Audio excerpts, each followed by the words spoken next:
কার কাছে যাইবেন? আজম সাহেবের কাছে কেন, ওনার কাছে আপনার কি কাজ? বেড়াইতেছি। তো বেড়াতে আসেন, এভাবে হা করে কেন তাকায় আছেন চোখের সামনে? আরে কেমন বেয়াদব, ডাশরে থেকে গিয়ে আদব সভ্যতা একদম বর্তমানের সাথে কেমনে কথা কইতে এডি কিছু মাথায় নাই। কই সুন্দর মতো একটু কথা কইবো না? রাবিশ।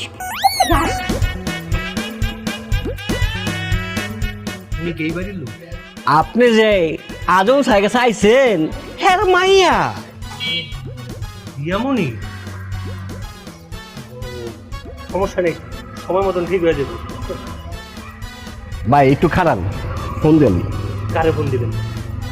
ওই যে আমার স্যারের যাকে আইছেন। ঠিক আছে, তাড়াতাড়ি।